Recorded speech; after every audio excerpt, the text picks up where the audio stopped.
following show contains adult content. It's not our intent to offend anyone, but we want to inform you that if you are a child under the age of 18 or get offended easily, this next show may not be for you.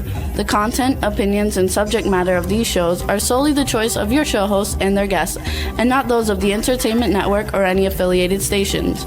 Any comments or inquiries should be directed to those show hosts. Thank you for listening.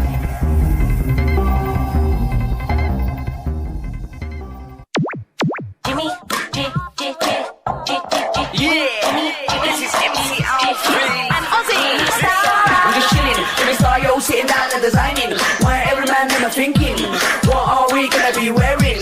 Yo, I'm a Liverpool MC, you can't test me. Big up the girls inside the party, let's get down to crazy Jimmy. Big up myself and known as Alfie, the one and only, the Turkish MC. Always love the clothes of Jimmy. Bitch, I'm your wanna be, Jimmy Star's new celebrity. We'll take you out to Jimmy Star's. Because it makes an interest. What's up, everybody? Hello. We got to fix this. Welcome to the Jimmy Star Show with Ron Russell, bringing you the good times in music, fashion, pop culture, and entertainment. We got a great show for you guys today. Before we get started, number one, we want to welcome back Ron Russell since he missed out last week. So hello, Ron, and welcome back to the show. Yeah, I'm feeling so much better. You have no idea. I'm almost back to being perfect. There you go. That's what I thought I was before. But I was up till about 3:30 last night watching on YouTube the Jane Mansfield life story. And I can understand why Mariska Hargitay is upset about it and why she and her family have gone ahead and produced a show of their own about their mother, which I believe airs in June. I can't wait for it to air. What I know about Jane Mansfield was because she was from my time. I was a young guy when everybody was fainting over her tits. In the 1950s, nobody had tits. I don't know why, but women were flat-chested or they didn't put bags in. I don't know why, but nobody had tits. Suddenly, Jane Mansfield comes along with 40s. 40, I think she was a 40D, on a 21-inch waist. The world went nuts. Men never saw such cannons. They were delicious. She bounced them, she shook them, she jumped them. She did everything to make herself famous because she had a great set of jugs. And her jugs were her thing. She made millions of dollars and built the most beautiful house on Sunset Boulevard that I've seen. It was pink. She had everything that any girl could want. And then things went sour. More girls came with bigger tits. Tits were no longer the thing. And she started to work in clubs. She went from club to club to club. I guess at least amount of money in the next club because her clubs got crummy. Then she started working in sleazy dives where she shook her boobs and sat on the customers' laps. It was very demeaning for her, I'm sure, but it was a way to make a living to support her 3 children or 4 children. My hat's off to Jane Mansfield, who died tragically in an automobile crash, going from one of these dives to the next dive. I remember when it happened. I was in bed listening to music, and they interrupted to say that Jane Mansfield had an auto accident and was killed. Then the press went ahead to say that she was decapitated. She was never decapitated. It was a wig that she had that was thrown about. So there are so many misconceptions, whatever the word is. What am I looking for? Misconstrued or wrong information. How's that? Yeah, wrong information about this woman, that Mariska Hargitay, her daughter, who you know from that wonderful television show, Law and Order SVU. That's right. She looks so much like her mother. She's as beautiful. I can't wait for June to see. It's coming out. It might be July. It's coming out. Well, whenever it's coming out, you'll look for it. I can't wait. We'll let you know because we're going to see it. I would also like to contact Mariska and have her come on our show and talk about Jane Mansfield, because I was a big fan of Jane Mansfield's. You know, in my day, we had the 3 platinum blondes, the 3 M's they call them: Mansfield, Monroe, and Mamie. Mamie Van Doren, yeah. and Marilyn Monroe. And so it was a time of tits. Tits were in, asses were in, shaking was in, sex was in. Everybody was going crazy because they discovered that they had penises and vaginas and that they could use them for other than peeing. So we all got nuts in the 50s. As my mom, when my mom was younger, because this isn't my story, but it's a Mariska story. Jane Mansfield was on the airplane, and because my dad worked for the airlines, you know, she always got to fly first class, my mom, and she was next to Jane Mansfield when Mariska was a baby, and my mom actually changed her diapers for Jane Mansfield on the airplane back in the day. Mariska had? Yes, for Mariska. Mariska was the baby. So I would love it if Mariska would come on our show. I know it's not big enough show for her because she'll be on all the big shows, you know, the late night. Can't hurt, though, to try. But well, our show is human, and Yes. our show is love and heart. And if Mariska comes on our show, she will be treated with the greatest amount of respect and love. You gotta love it. So we want to thank everybody for tuning in. We're happy to have Ron back with us this week. Now, I'm going through some hard times, kids, but you know, I suffered from over anesthesia.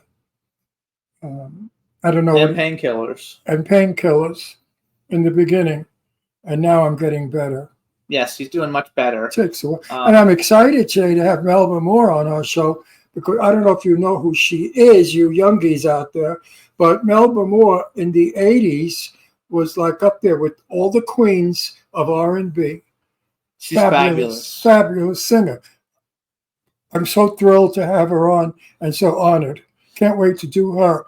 But, excuse me, but first we're going to do some crazy giddy Italian wild chick from New Jersey. So here we have Genoveva Rossi, you guys. She's a horror icon. And then we're going to have Melba Moore, who's a Tony Award winner and 4-time Grammy nominee. It's going to be a lot of fun. We want to thank everybody for tuning in. I also want to tell everybody you can listen to the show and watch the show on Acast, Apple Podcasts, iHeartRadio, SoundCloud, iTunes, Spotify, Amazon Music, YouTube, Google Podcasts, Radio Public, TuneIn, Amazon Prime, and 360 TVN. I also want to thank everybody for continuing to support Dark Frights Horror News. And now we have Collector's Corner with Jimmy Starr, which is all action figures. So please check them out and follow my TikTok with all the information for all those things. Also, we want to say hi to our chat room. I forgot. Well, I was waiting. Our chat room, what's up? So B. Claudia from Germany is in there. Hey, B. Claudia, thank you for all you did for me this week. Lady Lake Music is in there. She said, yes, she's a huge star. B. Claudia says Melba Moore is incredibly impressive. Stefan Bell is in there, and he's been doing a bunch of stuff to help us also. Check out JimmyStarsWorld.com. And we're going to have a lot of fun today. It's going to be a good time. We're happy Ron is back, and we're happy to have such great guests. Ron may not be as wild and sharp as he normally is, because Ron is still a little woozy from Actually, though, we might do well that way. We might do well as a little bit more conservative, I think. You think? Yeah, I think so. Let's try it. We're going to try it and see. Let's try it conservative. Well, I can't be conservative with the Jersey broad. I mean, come on. I'm dying to get her on. Open up. Let's go. She's not here yet. She doesn't come on for 5 more minutes. Right. But she's going to be coming on. You guys have seen her in all kinds of cool movies. It's a lot of fun. And I think that the whole day is going to be fun. Also, anybody who's in New York City tonight at Chelsea and Chamberlain Stage, Phoenix 360 has their Pride event. Jasmine Cara and Icavelli's hosting it, and Jasmine Cara, who's been a guest on the show, is actually headlining it. Going to be a lot of fun. Eileen is there, and if you're in New York City, you want to definitely check it out. Chelsea Table and Stage, Phoenix 360 presents, Pride 2025 with some great entertainers. So it'll be a lot of fun, and you can also check out the app to make to make money if you're a musician or an entertainer, and it's phoenix360.com, I believe, for the app. We had the owner of the app and the the creator of the app on the show a couple months ago, and it was a really popular show. So check it all out. Then I was going to say something else, and I kind of forgot. See that? You forgot. I'm getting old, and I can't think because I have so much. I don't have any hair up here in the front, but I have so much hair all around that I can't think. You know, like the brain. He's got to cut his hair. He looks like Shirley Temple. I look like Shirley Temple. For those of you who know who Shirley Temple is, you know, every year I feel less and less welcome on this planet. Isn't that sad to say that? I feel like the planet saying, go, Ronnie, already. You did it. You had your time. Because I feel invisible. Young people don't listen to me anymore. They sort of smile when I speak as if I'm a jerk. It's terrible what happens to us as we get older. I don't think. Oh, I'm 85 years old. That's not older. That's old. I don't think that. It just depends on where you go. Maybe out in the actual world, but not in the entertainment world. They don't. And they want to know what's on the end of your necklace. What's on the end of my necklace? An Italian horn. Hold it up because you can't see it. An Italian horn that was given to me about 50 years ago by the guy I was with, who I loved very much. And this is a star that's on backwards. And that's our star. Those are the stars. Those are the Ron and Jimmy stars. That's right, Ron and Jimmy stars. We both because have them. That's the only way we'll get to be stars is if we wear them around our neck. Actually, some people think we are. So there you go. Some people think we are. Yeah, and I wear these all the time. The horn I never take off because the horn protects me from the evil eye of people that wish me bad. You see, Italian folklore. All right, so now what we're going to do is bring on our first guest. Let's go with this girl. I think I'm going to have a ball with her. Let's go. Let's bring on Genoveva. Hey there. Thank you so much, Jimmy, for having me on. I could tell. Okay. I could tell already.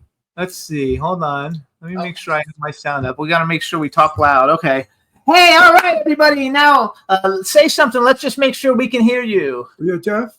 This is Genoveva Rossi. Thank you so much for No. having me on. Can you hear me You okay? can put hearing aids on. I can hear you fine. He doesn't have his hearing aid on.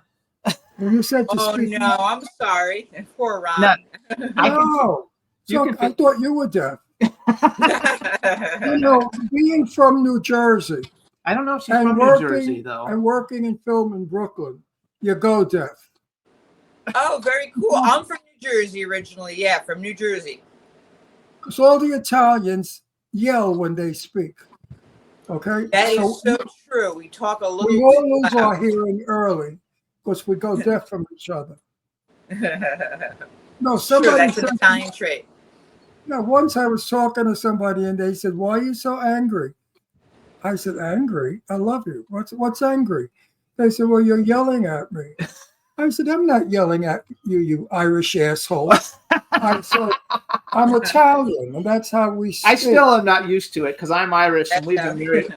We've been married for 13 years, but he's still like once in a while it'll just blow me away because he's screaming. But to him, it's like no big deal. Your name is important to me because it's Genoa, and Genoa is where my father's from and where I lived for a year, and I'm Genovese. Are you Genovese? One of my grandfathers was actually immigrated from there, actually. Mm-hmm. From Genoa. That's how you got the Exactly. name. Mm-hmm. Exactly right. Genova. Genoveva. So let's introduce her. All right, everybody. Now we want to welcome to the Jimmy Star Show with Ron Russell, horror icon, award-winning actress of film and stage, Genoveva Rossi. Hello and welcome to the show. Thank you so much for having me on. It's great to see you, Jimmy and Ron. I hope you're having a great day. No, we're going to have a really good time. It's kind of funny that we've never run into each other because we basically have had every horror icon on the show. We know everybody. I was looking at the list of films that you've done and who you've worked with, and almost everybody that you've worked with who's famous has been on our show. So when I saw you on Instagram, I was like, like we run in the same circle, yet we've never met. I should invite her on the show. We'll have a good time. And so that's how you got here. Oh, thank you for thinking of me. I appreciate it. I appreciate No, it. it's fun. You guys also you can follow Genoveva on Instagram. It's at Genoveva_Rossi. She's been in all kinds of stuff. So tell us. So you're in New Jersey? Is that where you live? I live in northern New Jersey, pretty close to New York City. Yeah. Because I see you do a lot of stuff that's filmed in New York. So I figured you have to be close. Exactly right. Although that's changing. A lot of stuff is filming in New Jersey lately too. I heard Netflix is opening a big studio there. Exactly. I think in Fort Monmouth, if I'm not mistaken. Yeah, so that's going to be a good place to be soon. Because New Jersey is going to become like Atlanta. It's going to become like Atlanta, and everybody's going to go there. Everybody's opening these wonderful studios, and too bad they're making shitty movies. Maybe they should make better movies and not open studios, because what's going on in film today is not what was years ago. Unfortunately, you're young and you've missed the good time. You missed the days of real horror when it was important. Now horror is, they're picking their toenails in bed while they're watching a horror movie. That's how important film is. Not really. Ron has this thing now because... No, wait. People don't frighten today easily as they did years ago. Years ago, the littlest thing frightened you. Today, they blew the woman's vagina off with a firecracker in a movie. Could you believe that? They blew her vagina off with a firecracker. Which movie was this? I don't even know which one it was. Marcel Waltz knows the name, so contact Marcel. Do you know who Marcel Waltz is? He's a big indie director. Very big. You should know him. He's got great films. His name is Marcel Waltz. He has 3 movies that just came out. You definitely want to look him up. But how that came about was his movie. They blow a man's, 1976. They blow a man's penis off. The guy is laying on his back on a gurney, and you see a real penis and testicles of some guy, an actor. And then suddenly the penis blows off. That's that's a Garden of Good and Evil, or what's it called? Just came out, you guys. It just came out last Friday. The Garden of Good and Evil, or something like that. So I said to the dude, what are they going to do next? Put a cherry bomb on a woman's vagina and blow it off? He said, Ron, we did that already. You can't shock people anymore. That's the problem. You can't shock people. That's my point. So where are we going with film? Where are we going? We're getting more disgusting and degenerate and vulgar. We don't have art anymore in film. And years ago, the beauty of horror movie was the art. See, I'm different than him because I'm a little bit younger, so I'm okay with it. I love all the way horror is now. And I mean, I like the old horror also. My favorite, I love the Saw franchises. I'm a big fan. Lost Boys is like my favorite movie from the 80s, which you're probably not old enough to even remember. Well, anyway. But I think I've seen The Lost Boys. That's like a classic movie, honestly. Yeah, it's a classic movie. So many directors and producers that are friends of ours have all said in private, we're going to start to bring back stories. We're going to start to make horror films better. She has worked with everybody that we know just about. I'm going to just run off a list of names of people, and then we'll go back what they're in. Have you worked with Sheridan? Yes, I think she had. I don't know if, yes. In Z Dead End, Dave Sheridan, Felissa Rose. Dave Sheridan. Kane Hodder's a good friend of mine. Ron doesn't know him. I love Dave Sheridan. Robert Lasardo is a good friend. Angie Stevenson is a good friend. Julianne Prescott, Lynn Lowry, Brink Stevens, Debbie Rochon, Angel Nicole Bradford, Monique Dupree, Tom Atkins, Tyler Main's a good friend of mine. Adrienne Barbeau, Tony Todd, Barbara Crampton, Dee Wallace. Ron was actually, believe it or not, friends with Burt Young. Yeah, he was sweet. Linnea Quigley used to live around the corner from me when I lived in Florida. So you basically worked with, and then you have being in a James Balsamore film, which I know they're not the greatest films, but they're fun, and he has these all-star casts. They're fun. But you had, everybody, Al Burke, Robert Felstead Jr., Ron's been in a movie with him, G. Larry Butler, Mike Christopher, Ozzie Capri. Mike Christopher actually was one of our very first horror guests when this show started 18 years ago. Sean Phillips, Joseph Kelly, because Ron's in all the Clown Motel movies, and Sherry Davis is a really good friend of ours. General Milan. Yeah, he's Yay! General Mulan. I killed the clowns. Yeah. So, have you always enjoyed horror? Like before you became like a horror icon type person, did you like horror movies before you started? And how did you get involved in horror in the first place? You know, when I was a kid, I always enjoyed the Universal Studio monster movies, the Vincent Price movies. all Ron did a sorts movie of- with Vincent Price. Oh, yeah. Ron was in a movie Oh, with yeah. Vincent Price. You know what? We can't find the movie. I think, if I remember, this is way back in 1960, maybe 2 or 3. And I think the movie was called Breakfast with Mummy. And we've looked for it. I don't think it ever. The scene that we did was it was daybreak, and all the vampires in Hollywood were running down Hollywood Boulevard.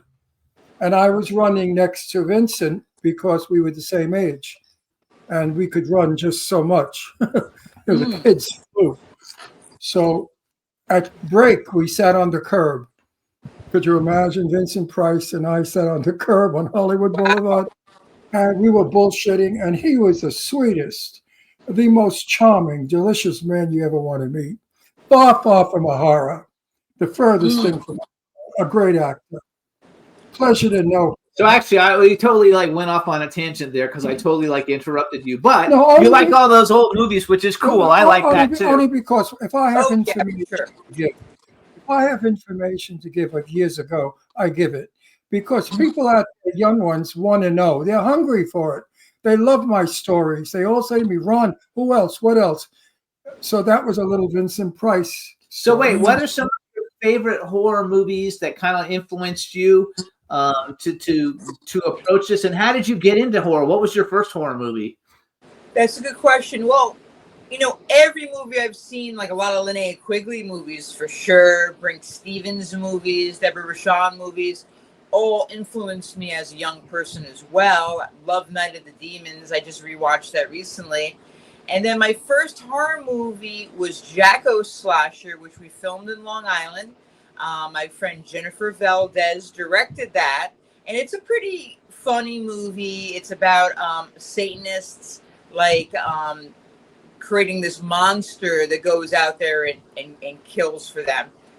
It's a peculiar, funny movie. And that's how I actually met James Balsamo and another friend of mine named Bob Sachi. So I did a couple movies with James Balsamo, and then I think I did, as an actor, maybe 22 films with my friend Bob Sachi right after that. With James Balsamo, I did I Spill Your Guts right after Jacko Slasher. And then Bob Sachi and I end up in Zombie Hunters City of the Dead, where I played a soldier and he played a looter, and we're like battling zombies. So it was and then after that, it was just very busy. And just one role after another, film after film, you know? We lived in Doylestown, Pennsylvania for 5 years before we moved here. And so we would go to New York a lot, and we would go to there's the Puerto Rican Ladies Horror Festival. Anyway, she passed away, but her husband moved to Nashville. But they had a horror festival, and we were there. We met Edward Young. Oh, And I know you know Edward Young.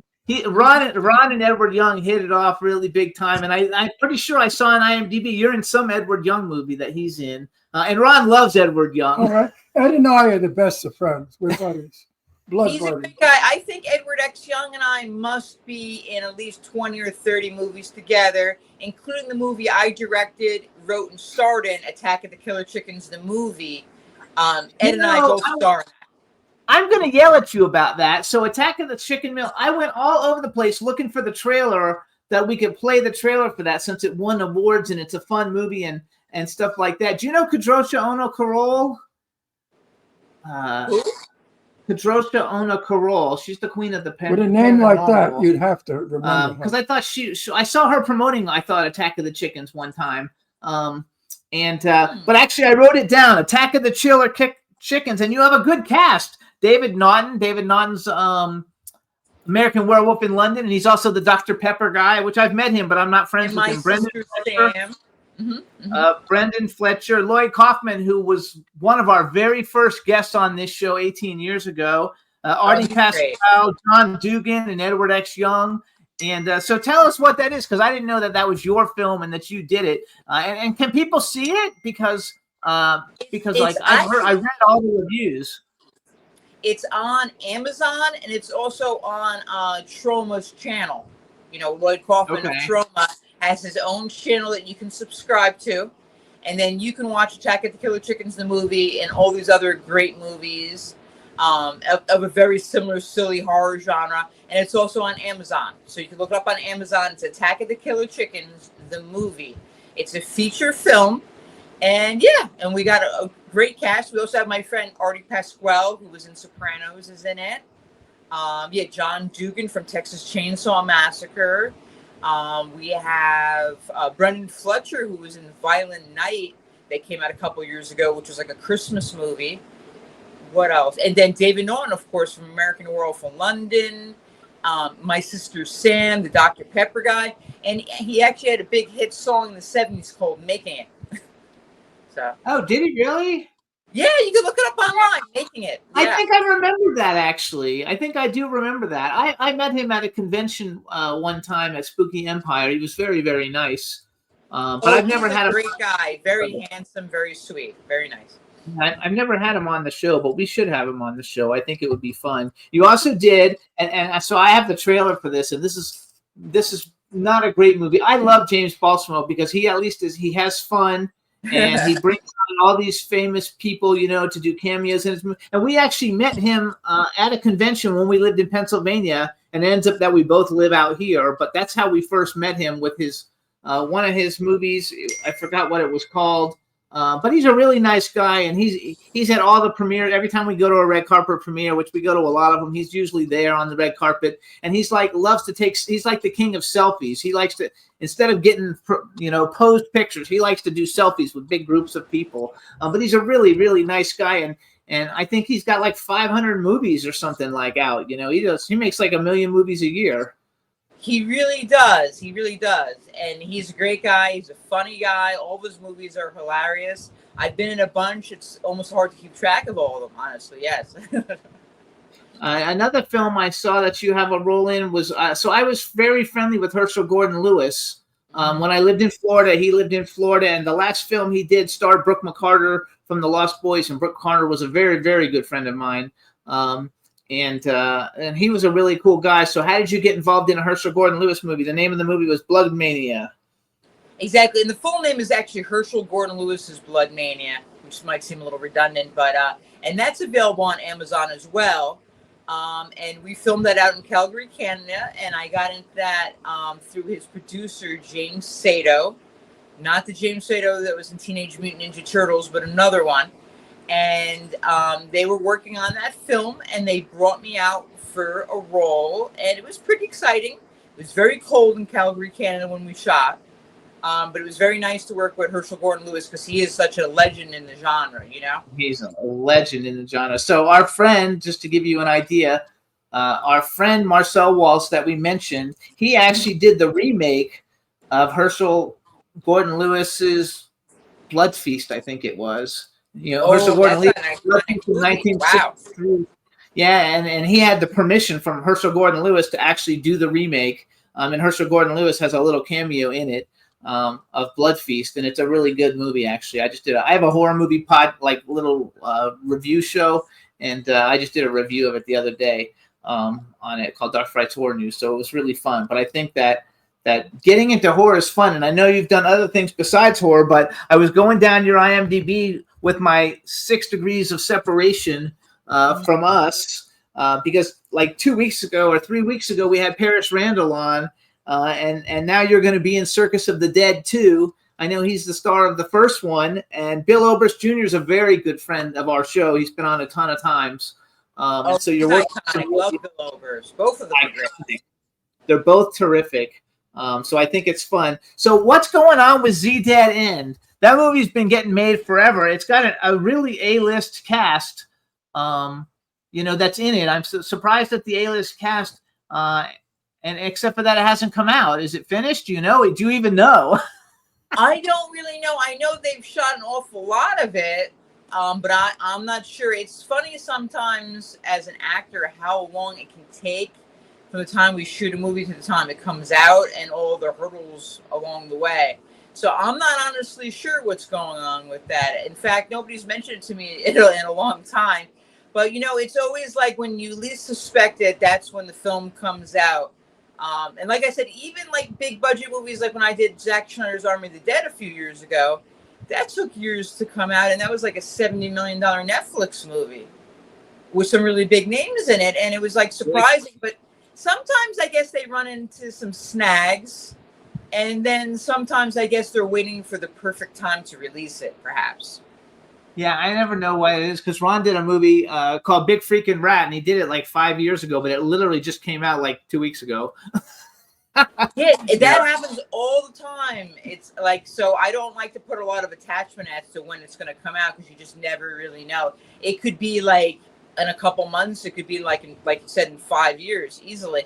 There's one movie I know Linnea Quigley did that came out a couple years ago that was from like the 1980s, and they didn't release it until now. Wow. The sad part about Like bizarre. It's bizarre. The sad part about You gotta Rat. speak up. The sad part about Rat is that people were looking for it for 5 years. And I kept telling them, trust me, it's out. It's somewhere. It's out. It's somewhere. It came out in Europe, but it didn't come out in America. Because it has a wonderful cast. Dave Sheridan's in that one too. We love Dave Sheridan. No, He's I a love great Dave guy. Sheridan. You Guy. don't know So Dave. is Felicia Right. Rose. Not like I do. Dave is the dearest person in the world. We love Dave and Felissa. They're together all the time. Felissa Rose and Dave Sheridan. Yes, so they're always together. But Dave Sheridan, he is a little bit about him. He has a handicapped wife, and he works to take care of his handicapped wife And children. and children, plus does movies to earn a living. This man is busy 24 hours a day doing. And my hat's off to him. Most men can't even put their underwear on in the morning alone, let alone run a family Oh, wow. and a career. So Dave Sheridan, you're the best, baby. I love it. So you I love also you have another film, and I tried to find a trailer, but I couldn't find it. It was called The Witches of the Sands, and this has a really great cast. And I'm friends with every major person in it. Do you know anything about that one coming out? Because I couldn't find. I hate it when I can't find trailers for things to watch, so we can talk about it a little bit more. That's a good question. I know it was based in the United Kingdom. I filmed my scenes remotely during COVID, during the lockdown. Oh, wow. And it started out as a short film, and then they expanded it to a feature film. And I really feel like they had a premiere for it in the United Kingdom, because I remember I was contemplating going out or not, but it just, my schedule didn't allow for me to go out to the premiere. So it should be out in some capacity, at least in Europe. So let me, everybody, because you guys will know, since all these people have been on our show, all but one have been on our show. The Witches of the Sands, you guys, Deborah Lamb, Lloyd Kaufman, Linnea Quigley, Lynn Lowry, Brink Stevens, Donna Lee Heising. We love Donna. Ron played Donna Lee's husband in a movie that hasn't come out yet. Another quick story. Hang on, wait. Lawrence Harvey, which you guys, Lawrence Harvey is in the Human Centipede movies. Eileen Dietz and Simon Bamford from Hellraiser, you guys, who's a good friend of mine in the show. I'm in everything with her. Yeah, he's in a lot of movies. She's in all my movies. But the story about Donna, you know what she looks like, a drag queen. I mean, you can't get her to be a California housewife, ordinary housewife, right? So the director said to her, what are we going to do with her? I said, don't worry about it. I'll handle it. I said, Donna, could you tone it down? Get rid of the Malibu, the wig, the mermaid wig. Get rid of all that drag queen shit, and let's see what you look like as a woman. The day of shooting happened, I didn't even know who this person was that walked in. She came in totally unglamorous. They were grandparents. They were playing grandparents in this thing, you know. Yeah. So. And I'm like in a regular overcoat with gloves carrying a cake. How schmucky you get. And she came, but she had to have her little white fur stole. We love Donna. She's And I love her to death. she's going to be in a movie that we're getting ready to start yes, filming I love her. that I'm doing. I have more fun with her off camera than anyone I know.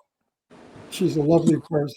So also you're also in a couple episodes. Is it which Walking Dead series are you in? That's the question, right? There's so many of them. Yeah, I'm not in the original Walking Dead. I'm in Dead City and The Ones That Live.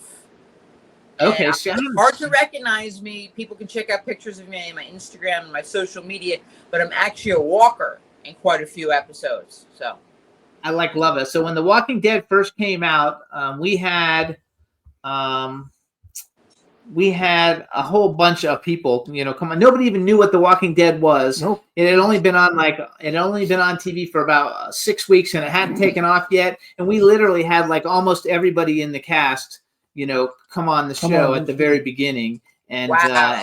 then they start after we had them that on. was quite a show. Then they started the Walking Dead TV series, whatever it was, the talk show talking about it or whatever. But we actually we're the first people to actually have the people. And we had everybody on it. I used to be a celebrity clothing designer, and I would go to conventions and I would give away clothes to become friendly. And that's how I got like Lance Henriksen and Norman Reedus and all these people to come on the show, because we became friends, and then they came on the show, and that's how the show took off really fast. But that's such a great show. So I haven't seen the newest show that just started again or just ended last Sunday night. Like, I don't know what that one is, but I think I'm going to watch it though. It looked pretty good. It's got Negan in it. And I think I would like it. And I actually am pitching him to be in a movie that I'm doing. We're trying to get him, for a film I'm doing. So you're busy all the time. So do you prefer doing the horror movies? First of all, you guys, so some of the best, Genoveva is best known for portrayals of gypsies, witches, fortune tellers, psychopathic killers. I like that one. Crazy neighbors, troubled mothers, police officers, Satanists, soldiers. I think I had another list someplace, but now I don't see it. What is your favorite kind of character to play? I guess as an actor, I always just say that like the character that's the best character play is the one you never thought you could play, that makes you kind of step out of your comfort zone, So I'm always open to doing something, extremely different and unique and not my type at all, as well as doing something that's my type, It's nice when somebody kind of hands you like a curveball and something that you never thought about playing, Yeah, see, he has that thing too, because he basically plays priests, mafia guys, and policemen. And he has a film that's coming up soon where he's actually going to play a gay vampire, which is totally out of the realm of what he's played before. Totally. And it's not a fag movie where I'm a Sister Mary Fairy. It's nothing like that. It's nothing that would upset gay people. I'm gay. Jimmy, we're gay. Jimmy and I are married, by the way. Oh, okay. Congratulations. That's beautiful. How many years have you guys been married? 14. 13. We're going this going on 14. Wonderful. But so this film is brilliantly written. A father who's a vampire has to tell his daughter, who's growing up now, that he's a vampire and that she will soon be a vampire. And he has to teach her the way of the vampire. And in doing so, he teaches her the way of the gay man. So, but of course, there's the when I become, scare the hell out of you. But it has a story for a change. Hello, we have a story. And I think it's going to be very interesting because people will learn from this movie. It sounds original as well. It sounds like something that hasn't been done before, which I like. Oh, it's going it's going to be done well because the cast is going to be a very, very all good actors. I'm acting 65 years. I'm in the business. So I'd like to be with somebody who has that kind of experience so we can, build it together. I don't stand there and read lines. Neither does she. I hope not. I mean, with all the movies you make, I doubt you stand there and read lines. No, she knows how to act. You know how many actors we have? Which brings me to pay to play. Oh, he doesn't like pay to play. What do you think about pay to play? Pay to play? You mean like you're paying to be in the movie? Yeah, he doesn't like and that. And you've never acted in your life, and you stink. Oh yeah, I guess that's done, and I don't want to diminish anyone. I guess that does that. I guess everybody takes a different route, but you're probably better off, honing your craft, reading books, taking some classes, practicing with your friends and things like that, so that you can actually, maybe not take that path.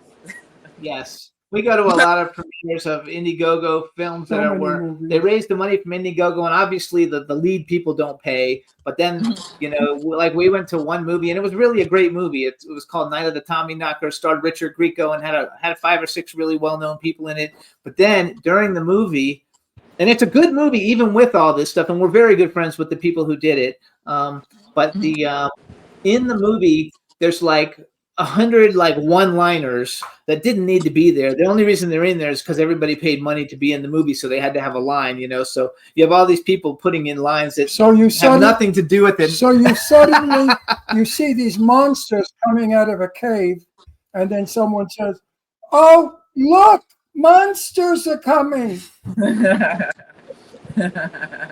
I don't like that. I didn't see really, except for Z Dead End, maybe. I didn't see too many of those films. Run as fast as you can.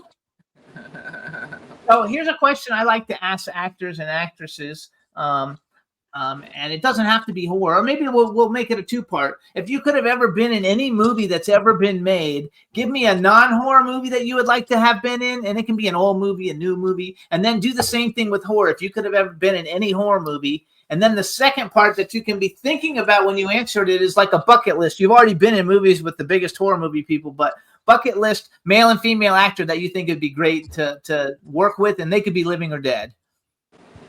Well, what's a movie that I wish I was in that's not a horror movie? There's probably so many of them. Like, when things come out, you always have like this like little bit of jealousy when you see other actors in things, and you're like, oh, why am I not in that? So it's hard to pinpoint an exact movie or series that I'm not in, like that's not horror. Now, horror wise, I was always a big fan of Barbara Steele, so I would love to reprise one of her roles, like if they did a remake of one of her movies, and to play the Barbara Steele role. I know who she is, but I don't know what her movies are. I'll have to look it up. You speak exactly like Drew Barrymore. You know that? Has anyone ever told you? Has anyone ever told you that? No, you're the first one. Interesting. Well, I know Drew, so I can tell you better. Drew off camera. Mm-hmm. We all have a different voice off camera. Mm-hmm. So if you know Drew off camera, she speaks like you. Oh wow! So Barbara Steele was in like Piranha, which was I know Barbara. Oh my God! That had Lance Henriksen in it, and she was also in. I just saw on her page she was also. Barbara Steele was the best thing England ever gave us. Shivers. She's fantastic. She was beautiful and frightening. And I was at a cocktail party in Hollywood where she came back in the 70s, maybe 60s, 70s, I don't know. And when she walked in, people got frightened of her. Because she had on a black gown that was with sort of horns on the shoulders, and it came to a V with lots of cleavage, and she was pale white. She was like she was embalmed. She was in Shivers. She was in Shivers too with Lynn Lowry. And she had black hair. Yes. Black She Sunday. was a very beautiful woman. A very beautiful woman. But she played it well. She didn't speak to anyone. She was in character. Mm-hmm. And a lot of people thought that. So nobody's picked that ever that's come on the show. Give us a male actor that you think would be fun in horror that you would be fun you want to work with her? That was her. Oh, pick. You wouldn't want to work with her. Oh, I would work with Barbara Steele. Absolutely. I think she would give you she would give you the hardest time ever if you worked with her. Hardest time? I think she'd say your hair looks like mine, change it. No low cuts, no boobs. She doesn't want anybody to take. She doesn't want you to take away any of the spotlight No, she from would her. say to you, put on a fat suit, make your hair red, and speak with a French accent. Well, that'll There be you my go. first time working in a fat suit. Although I was in a movie called Apocalypse Kiss, where I'm wearing a big pregnancy bump and I look like I'm 9 months pregnant. That was the closest thing I wore to a fat suit. It was a There you pregnancy. go. But Barbara who would I love to work with? I worked with so many guys that I really love. Like I've worked with Kane Hodder quite a few times. I've worked with I love Dave Kane Vaughn. Hodder. He's great. Yeah. He's great. I've worked with Michael Berryman. He's a great guy too. Yes, I love Michael Berryman. He talks though a lot. Like every time I started talking to him, it's like you can't get a word in edgewise. He talks so much, but he's super duper nice. Michael Berryman, yeah, he's from The Hills Have Eyes, and he's a phenomenal actor. Probably a Gemini. Kane Hodder is, yeah, because you talk a lot too. Kane Hodder is one of my all-time, favorites. We're actually friends, and I love him to death. And I'm actually going to try to use him, I think, to do stunt coordination on some of the films I'm working on. And but I see, like, because I follow all the who's at all the different conventions and stuff, and so we see all of that. So I follow all of what they're going, because now that we're in California, we don't really go to any conventions. When I lived in Florida, I would go all the time, but I don't really go that much. Well, now that all the politics are over, we might get funding. Yeah, oh yeah, we're going to get funding. I think now the money people should start to loosen up and invest. I'm going to put you on my list too, because I have a list. Like, people come to me all the time. Hang on, I'm talking. I know, but I was talking first. And I'm talking to you. I could beat the shit out of you because I'm from Brooklyn. Yeah. Oh, you guys are cute. Forget about it, baby. No, what I'm saying about money and investors. Today, there are very few places you want to invest your money that you feel you can make a good return or that's safe. Film, believe it or not, as much as people say you never get your money back, you do. If it's a good film and you invest in a good film with good actors, you will get your money back plus. So investigate it, contact Jimmy Star and other people who are investor brokers, and let's make movies. Yes, let's make movies. So wait, give me a guy though that you haven't worked with that you would like to work with, and they could be in horror, not in horror. It doesn't really matter. I would like to. It's a director. I would love to work with Rob Zombie. Oh yeah, that's a good one. Yeah, I would love to. I really admire his work as a musician and also as a director. He's great. I actually have. I collect action figures, and I actually have a Rob Zombie 18-inch mechanical action figure. One more thing I have to interrupt. Did you know that horror movies are the #1 entertainment today? Oh, she definitely knows that. Okay, the #1 entertainment are horror movies. So if you invest in a movie, it's a horror movie. You're investing in the best. There you go. There you go. So what's your? Do you have a favorite or a few favorites? What are some of your favorite roles that you've actually done? That's a good question. I did a while ago Bloody Nun: Last Rites. I play a police detective, so that was kind of different. I like doing something interesting like that. That was an interesting role. I'm also gay in that, so I'm like Julianne Prescott's in that. We love Julianne Prescott. We used to see her all the time. Yeah, she's fabulous. She's a great actress. She does a lot of writing, and she's also doing some directing these days as well. Yes, Julianne Prescott. You know her. We used to take her to Sue Wong's parties, actually. Right. So she's fabulous. We love her. She doesn't live in LA anymore. Now she lives, I think, in Las Vegas, maybe. I'm not sure where she lives, but I feel like she might live in the New York area now. Oh, maybe. Okay. I feel she like might. I'm not actually sure.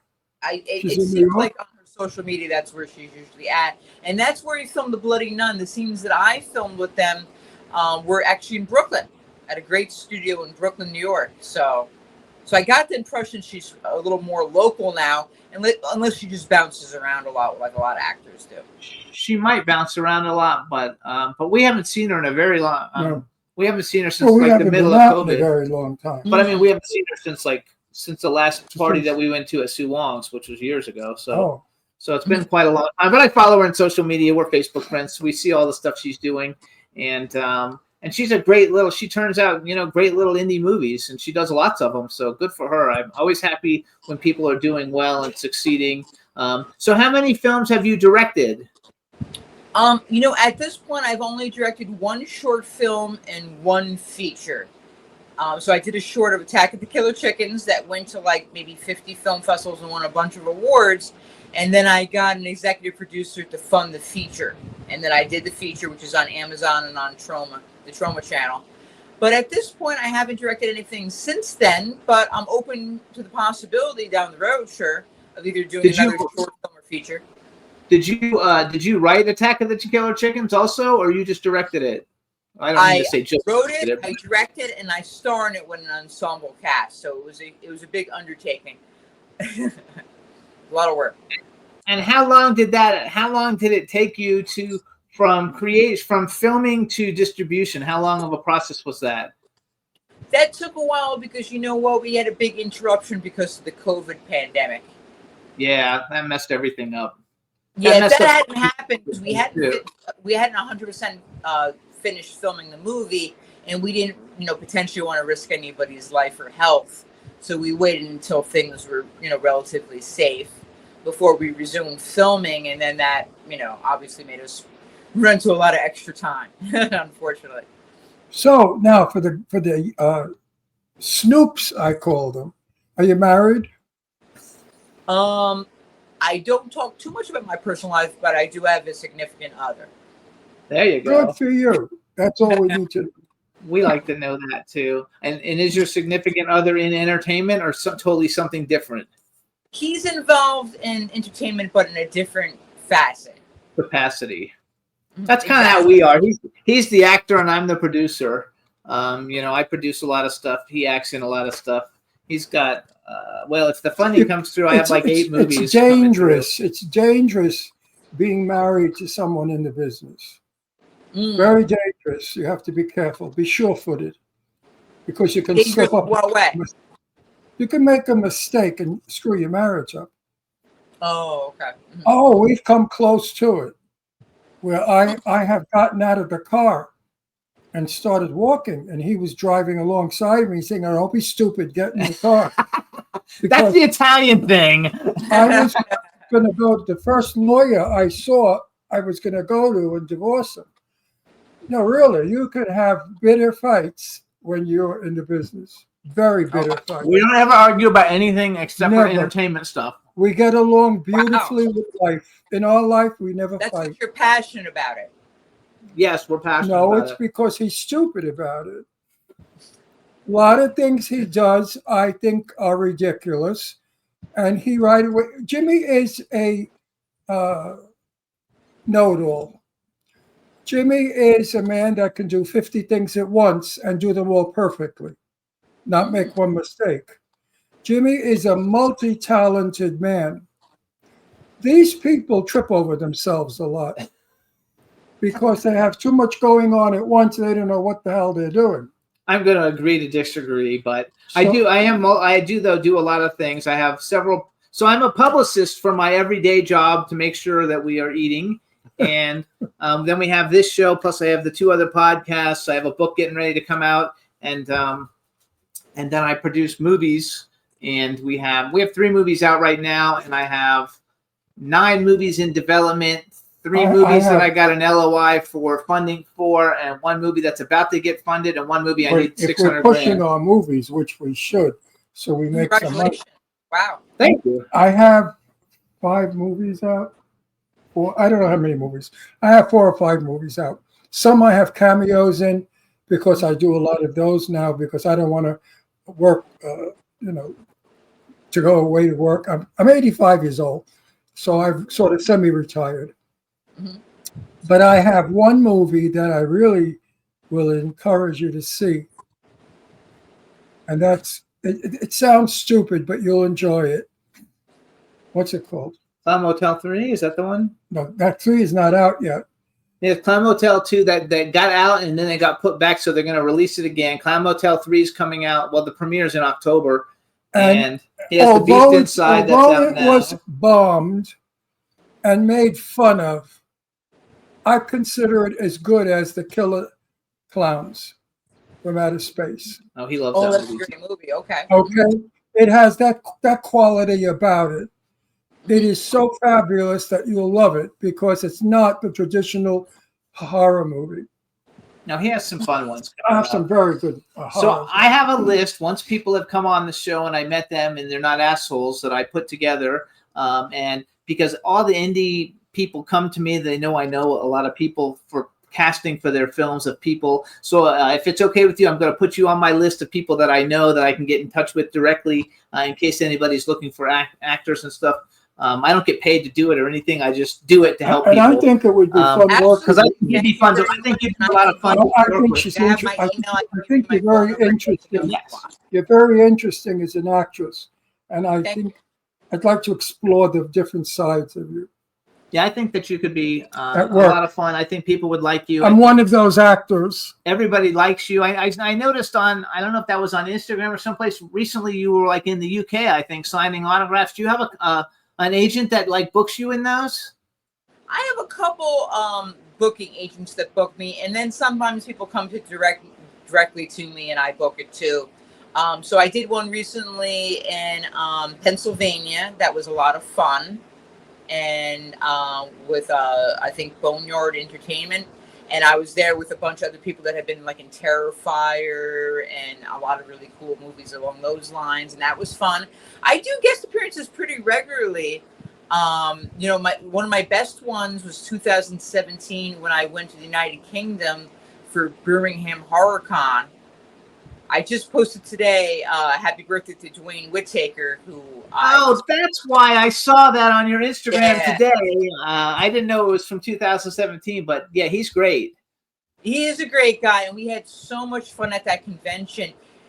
He, me, and John Dugan, we hung out a lot, and we hung out with everybody. There were a lot of amazing guests, so many talented people at that convention, and here we all are. We're in the United Kingdom together. It was a great time. It was a great time, and he's a great guy, and I love his role in Pulp Fiction. Yeah, it's great. Pulp Fiction's such a good movie, and so John Dugan stars in a movie called Harlow's Haunt, and I literally just signed on to be the producer for the sequel of Harlow's Haunt, which he'll be in that one too. I think we're going to shoot in Florida, and I think it'll be a lot of fun. But like, I love all the different horror movie people. I love the whole environment. I think horror fans are the greatest fans. Horror fan is like the only community that actually supports its community. Like we're gay, the gay We're like community. a family. Yeah, gay people don't support shit. They don't support their own. They don't support anybody, But the horror community, All they really like to do is fight. They love to pick it. They love to tell straight people how horrible they've been to them all their lives. And it's sickening because I got through life very easily being gay in a time when it was very difficult being gay. If you were found out, you were ostracized. Ostracized. Okay? So bullshit. So we have, I'm 85, and my sweetest little thing is Angie Stevenson, which she was in a movie. who I love. Met her. Angie Stevenson is my little canary. She is the sweetest little thing in the world. I played a scene with her. Oh, in Clown Motel. Where she was in a tight sweater. Need I tell you more? And she's at a pool table describing all the ammunition and guns that we laid out on the pool table. And I'm a sergeant, and I'm watching her. Now, I thought to myself, I'm so used to guns. Why would I look at them? Why don't I look at the cannons? So I did. I went like that, and I stared at her boobs. They didn't realize it until we were editing it. They said, Ron, you were staring at our boobs. I said, of course. I'm supposed to be straight. I'm a general. She's gorgeous. Her boobs are 3 feet, 2 inches in front of me. We're not going to look at cannons. So they left it in the film. And guess what? At that part, the film gets an applaud. Yes, it was fun. The film gets an applaud. I think it's We're just saying, hey, go for it, baby. So do you primarily work on stuff on the East Coast then? Or do you come to California to shoot very many things? I'm definitely open to, coming out to California. I do things predominantly in New York, New Jersey area, but then once in a while I'll go down to Virginia or West Virginia, and obviously Circus of the Dead 2 we're doing in Texas. Yeah, so that's I great. go all over the place as needed. That's good to know. We're a family. When we get together at a red carpet, it's all the same people, and we just hug each other and embrace, and then go to the after party, and talk about each other. I'm definitely going to see what we can get you involved with, because I have a lot of films coming up, and I've got one that we're shooting in West Virginia, and I have another one actually with Bill Oberst Jr., and I have another one that we're shooting in Texas. It's a big one, though. I have really an A-list horror director, Adam Marcus. I don't know if you know who Adam Marcus is, but he did. He's the director, and he did Friday the 13th. Jason Goes to Hell. He wrote and directed it, and also Texas Chainsaw Massacre 3D. Oh, I love those. He's kind of like a big indie director, and we're putting that film together right now. But I'll see what kinds of things we can get you involved with. So are you on other platforms besides Instagram? You guys are Instagram is Genoveva_Rossi. Are you on like X or TikTok or any of the others? I'm on TikTok as my name, Genoveva Rossi, and then I am also on X, and then obviously Facebook. Okay. I'll follow you on. I start following you on X today and on TikTok. Okay. You followed me on TikTok today? Okay, I'll follow you back. And I have 2 TikToks because I have one from my Collector's Corner thing. So I'll follow you from both of them. So we want to thank you for coming on the show. I think you're magnificent. What movie, what movie is available now? Oh, we want everybody to go watch Attack of the Killer Chickens, right, on Amazon. Yeah, that's the number one priority is Attack of the Killer Chickens, the movie. But also everybody should check out Bloody Nun Last Rites, because that just got a really great distribution deal. I think you can get it at like Walmart, Target, and Amazon.com. So perfect. I love it. So Genoveva, thank you so much for coming on. It's nice meeting you, and Genoveva. And we only wish you the best. Thank you so much, and it's great meeting both of you. Thank you. Nice meeting you. Bye bye. Bye bye, sweetie. Hey, you guys, that was Genoveva. We've never met her. She's very cool. Hope you guys enjoyed it. Now we're going to take a music break. We're going to play Kin, Home Sweet Home. Enjoy. When we are together, whatever weather, whatever town, there is no space like a place we are heading for. When we are together, whatever weather, whatever town, memories of places all crowded with faces where home sweet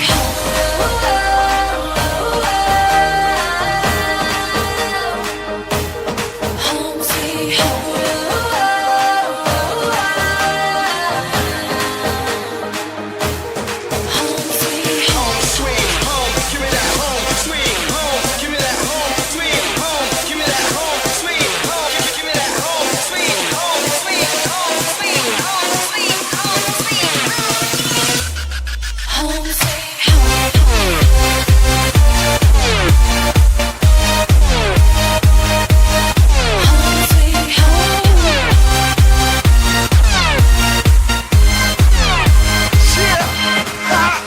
One love, one life. We hope you're feeling alright. We only here for one night. Cause let's live, let's vibe. Throw your hands in the sky. The only place I'm alive. Throw 'em up, party people in the club. Party people showing love. Party people throw 'em up, throw 'em up, throw 'em up. Party people in the club. Party people showing love. Party people throw 'em up, up, up. When we are together, whatever weather, whatever town, memories of places all crowded with faces where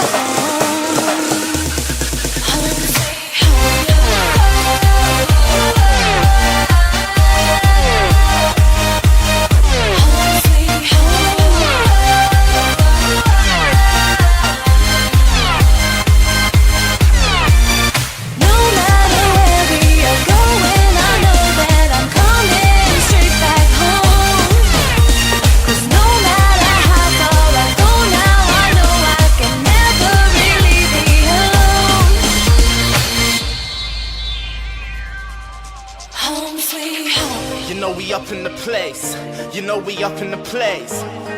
Party for days, let the music just take you away.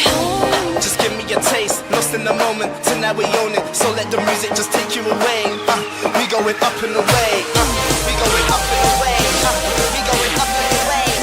We going up and away. Home sweet home.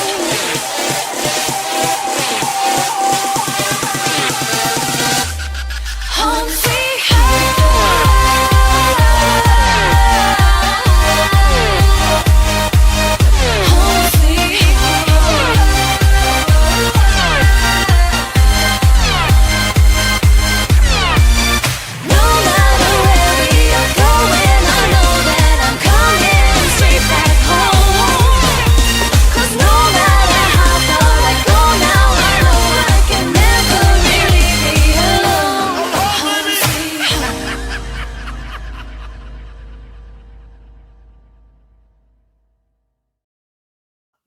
Hey everybody, so that was Kin. The name of the song is Home Sweet Home. We actually had Kin, they're a UK band, and they were on our show like a long time ago, maybe 8 or 10 years ago.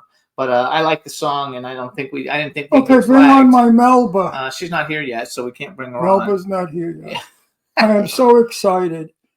You know, she's from my time, and she was at a Broadway play called Pearly. And she was fabulous.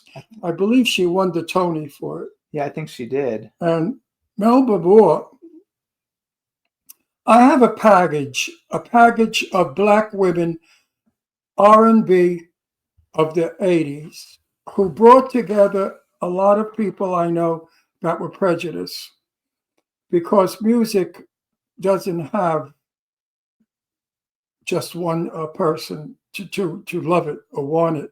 Music brings people together. And Melba Moore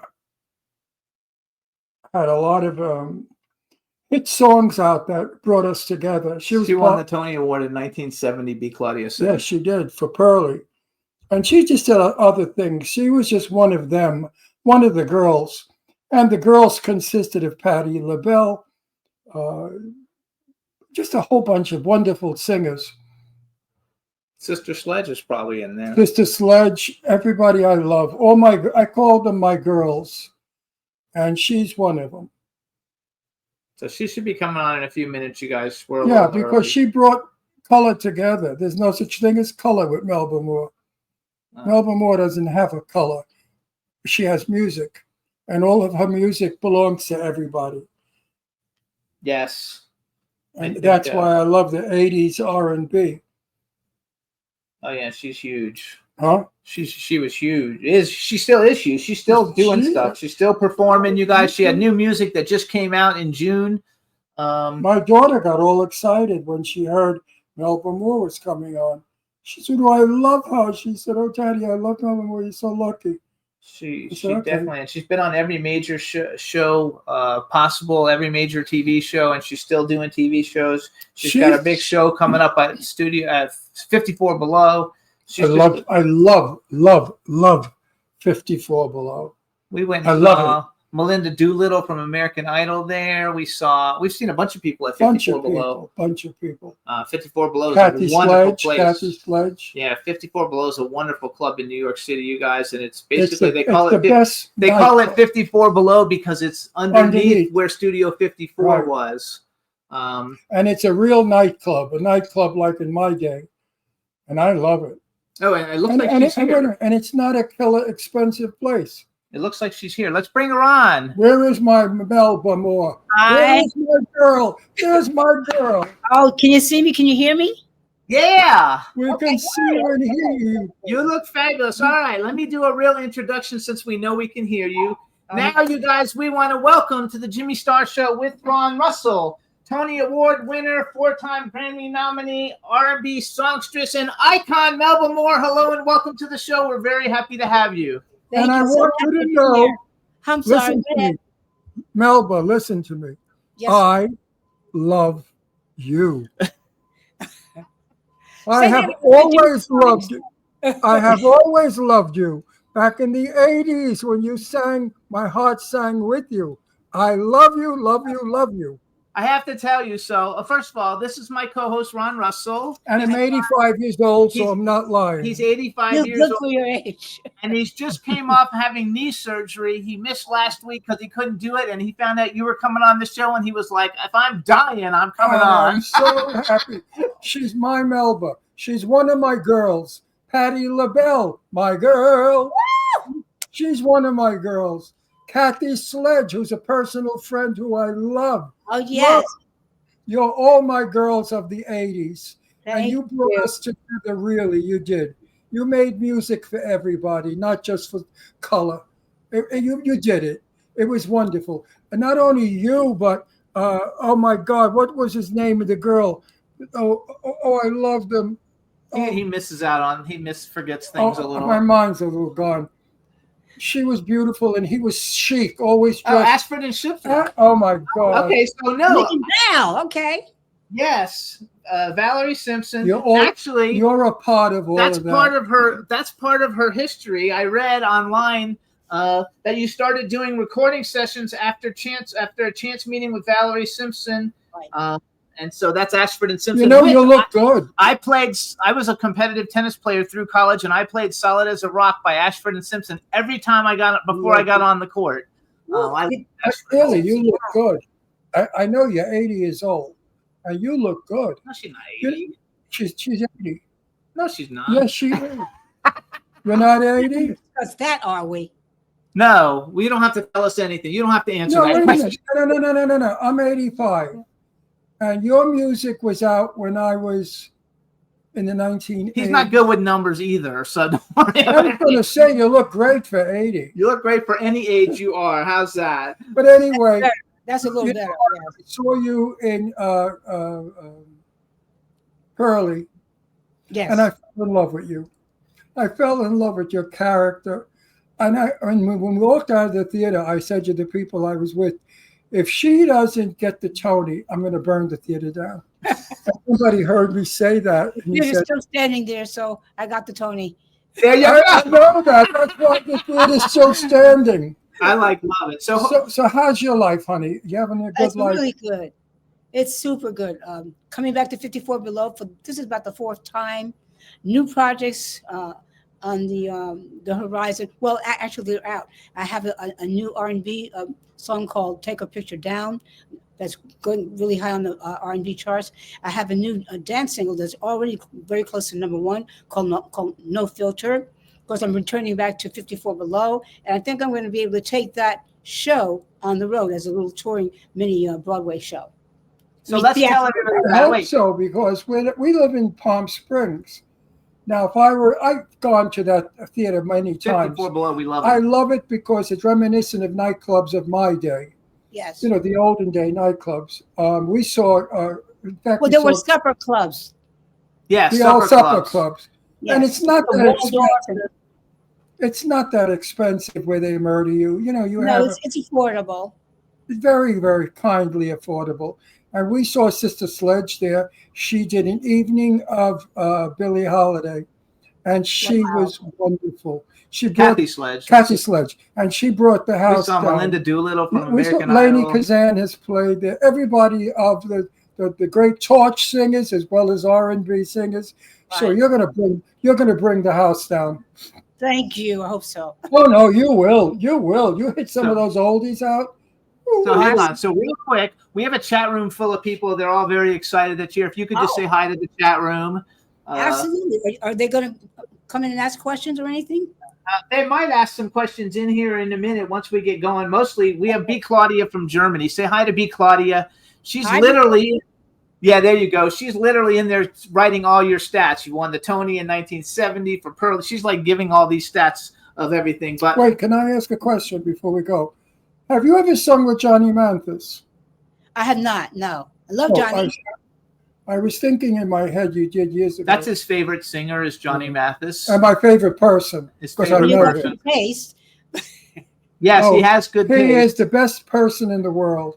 And I'm so happy he's retired and he's happy and he's well. He just retired too. He just retired. Yes. 90 years old. God bless. So what I want to do, first off, let's. I thought at the beginning of the interview and at the end of the interview we can plug your show. So I want to talk about it. So you guys, Melba Moore's show. It's called Melba Moore from Broadway to Love. It's at 54 Below. It's Wednesday, July 9th and Thursday, July 10th. It's a love letter to the great ladies of music and stage. I wrote down Lena Horne, Barbara Streisand, you, Liza Minnelli, Diane Carroll. You can get tickets at 54below.org. Tell us a little bit about the show from your perspective. Sounds great. Well, of course, I do songs and stories from my first Broadway show, Hair, and tell how the fact was I was really trying to get out of teaching school in public schools in Newark to get into the industry, which you just kind of touched on, where my dad started taking me around to different places to see if we could get work and get into it. And one of the people we met was Valerie Simpson. And she actually really, as we were talking and sitting in somebody's office, or outer office, waiting area, we exchanged numbers. And she invited me in to start to sing back up on a lot of the recording sessions that she was booking. So that's how I got into the entertainment industry. But one of the sessions was for Galt McDermott, who wrote all the music for the Broadway show Hair, and they were still casting. So at the end of about a 2-week session of doing all the music on his album from all the music from the show Hair, before it had opened, they invited everybody who was on that recording session to come and sing for the director and the producer, promising us that they would find a role for us in the show. And I said, but I don't have any acting experience. And they said, well, our director is Tom O'Horgan, and his specialty is experimental theater. So we think you have an interesting personality. We know that you're a strong singer. So we'll kind of basically train you on the job. So that's how I really got my first Broadway show, which was Hair. And I just had really good. Hair was a 1979 version, right? Which one? You were not in the original. Revivals. There's been several revivals. Which one were you in? 79. No. I was never in a revival. I did a portion of the film Hair. Oh, okay. I was in the original version on Broadway in 1966. Yeah, the original. You were the original. Look, yeah. I'm getting your age. I'm clocking you, honey bun. You are ready to clock me, baby. I also read that you're a very beautiful woman. Thank you. That's the point, right? You really are. You've held up well. I mean, you're very beautiful, and you still have it, Melba. You still have it. So I also read that you started out singing backup vocals for Frank Sinatra. Wait. Don't go there yet. Y'all need a referee. I know. No. We're married. We do this all the time. People love it. I have to tell you something. We are not permitted to play your music. We will be kicked off the air. Yeah, we can't play any of your music. So I don't want you to think that we don't know your songs. We know every one of them. Well, you know me. No. That's okay, so I'm sorry, darling, that we cannot play any of your So what music. happens, because we're on YouTube and we don't own the rights to the songs, even if it's your song, they kick us off if you do it. So we had John B. We've had a CeCe Peniston, all these big people, and we played the music. No, she's one of my favorites. Do you love her music? CeCe, she's a very dear friend of mine. I'm her publicist. Tell her I said hello. She loves me too. I will definitely. Oh, I love CeCe. I'm the only one that has it on video. CeCe and I dancing to Finally in my living room. Finally? Yeah, she came over. I'm sorry, we can't sing, right? Now you can sing, but you can't actually play it. Yeah, so wait, so let's go back to your show real quick. So who are some of the people you're going to be covering in the show, and who are like some of your iconic singers that you love? Well, I do a tribute to Miss Lena Horne. You know, there's a Broadway theater named after her now. Oh, wow. Okay. What happened? There's a Broadway theater named after Lena Horne now. Oh, they named it after her? Oh, wonderful. That's great. Terrific. I do a tribute to Miss Barbara Streisand because I love to sing Don't Rain on My Parade, first of all. Right. I love that song. And second of all, I still remember when I looked up and I was in my dressing room after a performance of Pearly, getting ready to get in my street clothes, and I looked up in my doorway was standing Miss Barbara Streisand. Oh, wow. I gagged. Why? She's only a person. Oh, yeah? I don't think so, honey. We actually had her sister on the show. But she can't sing like Patti LaBelle. Well, now there's a point that's well taken, but Patty can't sing like Barbara. There you go. That was a good reply. He loves Patti LaBelle to death. You gotta love Miss Patty. Are you joking? We No. actually There's only one voice. There's only one voice like Patti LaBelle's, and that's hers. Just only one. yes, and it But the is. same thing is true of Barbara. She put out a series of music that I'll never forget the experience of driving it in my car from Palm Springs to LA. I listened to her the whole time, and I didn't even know I was driving. Are you talking about Miss Patty or Miss Barbara? Which one are you talking about? Patty. I'm not a fan of Barbara Streisand. Too much nose. But that's Patti LaBelle has a real voice. She sings. Brooklyn, isn't she?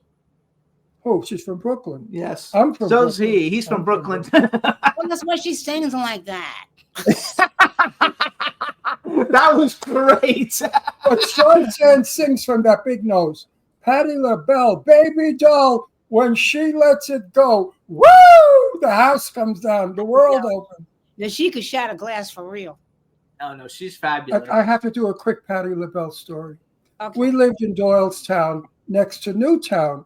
Pennsylvania. I told Kathy Sledge and her husband to come over for dinner. I said, I'll make nice Italian food. You like Italian? So I love Italian food. I said, what nights are good? So the night was a Saturday night. She said, oh, I can't do that. We're out having dinner with Patti LaBelle. I said, okay, could we change the date? She said, no, I'll bring Patti LaBelle along. Oh, really? But it didn't happen. No, You're not going to tell me she did that. I fell off my telephone. I know you did. What happened was the movers came because we were moving here. And the movers came on that Saturday, and I got my dates confused. So with the broken heart, I had to tell her, please, anytime else, but we can't remove them. But we both are huge fans. So Ron doesn't really get starstruck because I don't. He's his best friend was Jane Russell, and he knew Betty Davis. He knew all the stars. Okay. Hunter, he knew everybody. Then. So he's not easily impressed. He's Easily easily impressed with you, though. That was very exciting. He was like, What's unusual about me then?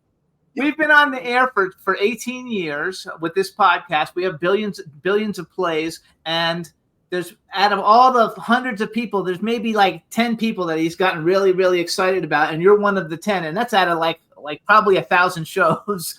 So he was very, very excited about you. But we were in Pennsylvania, and we were at a premiere for a television series, and when it got at the end of it, I heard him screaming, Jimmy, come here. And I went over there, and he had met Kathy Sledge.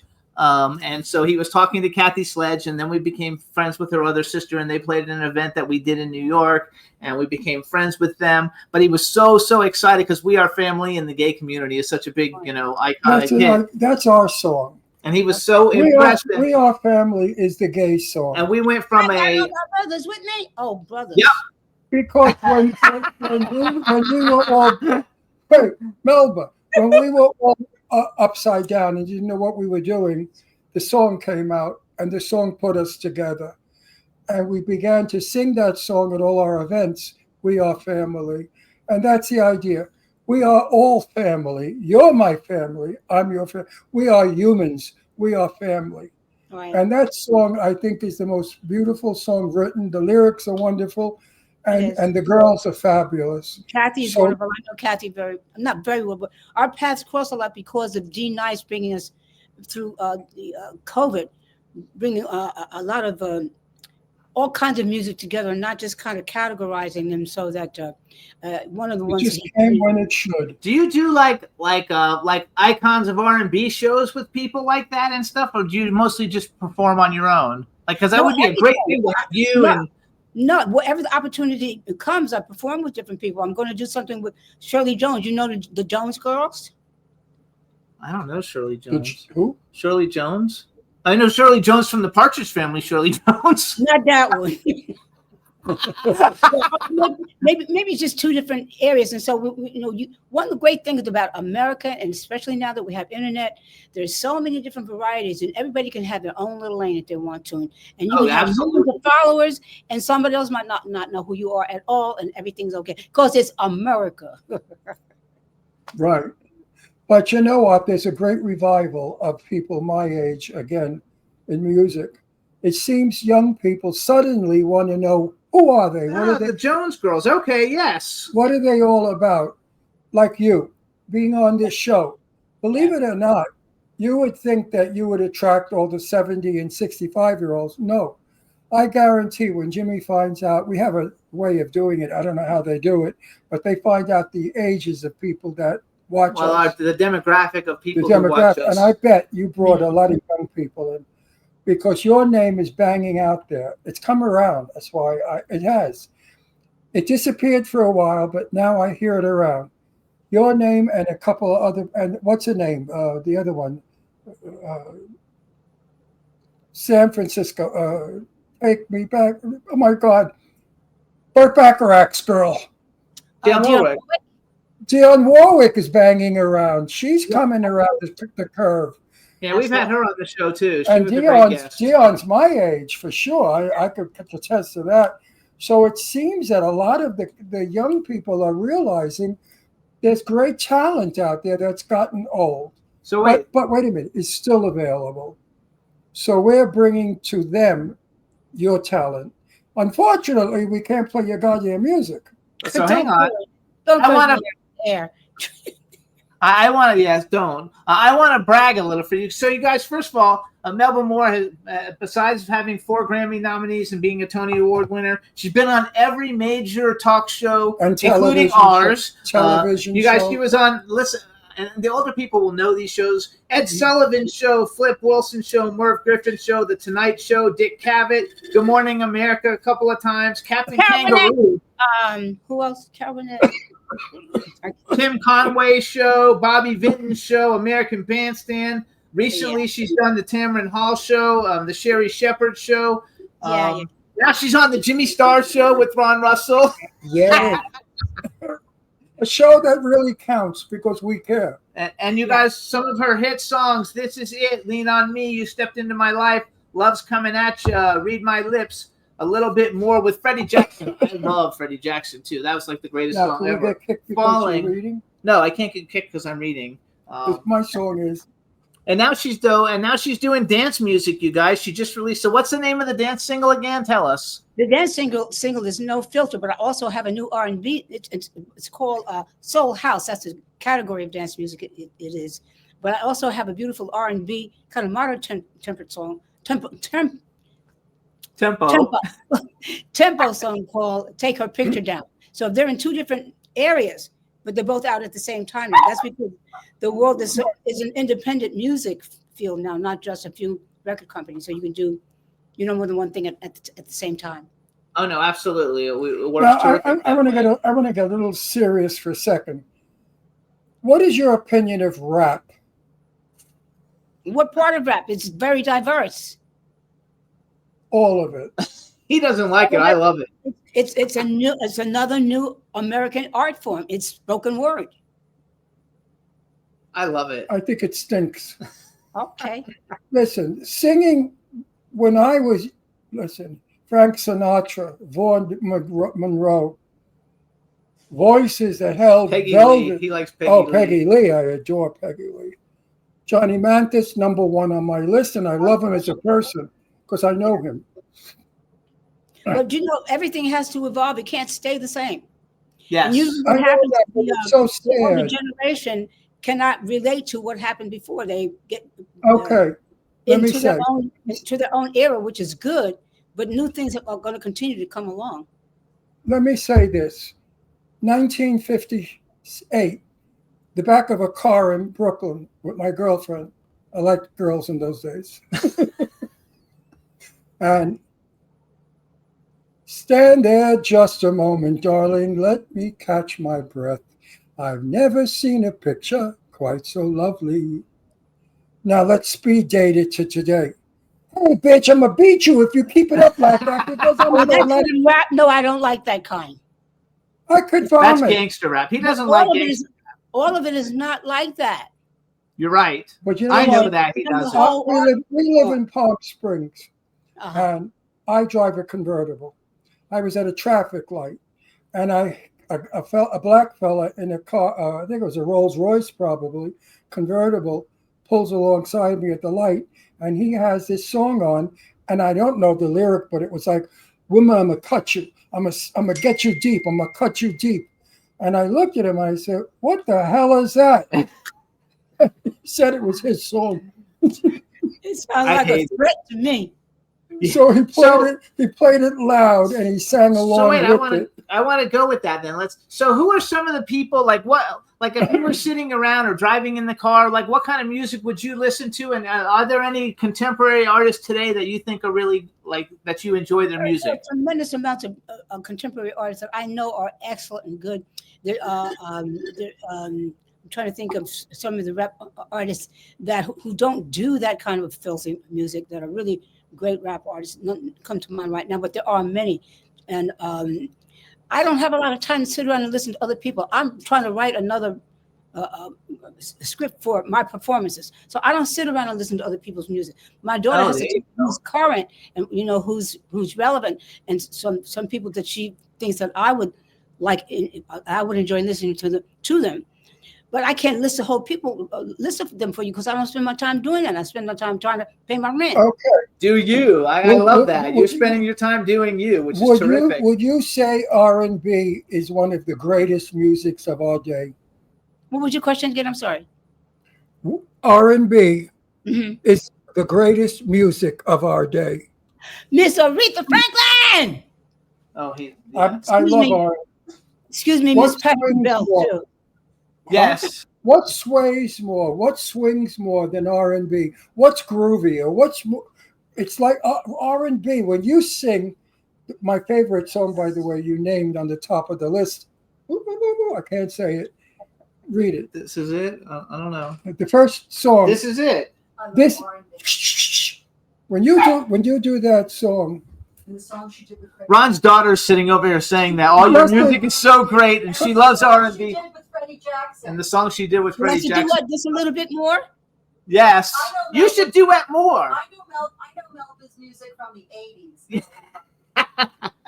80s. She loves you too. See, it's hereditary. It's hereditary, honey.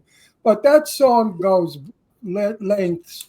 I wish I love that you're still recording stuff. I also wrote down that you did an album in 2023 called Imagine. I don't know if that was an album or a single. It's an album, and there's a single out now called Take Her Picture Down. Yes, and that's on that album. You can imagine what that song's about, right? Take Her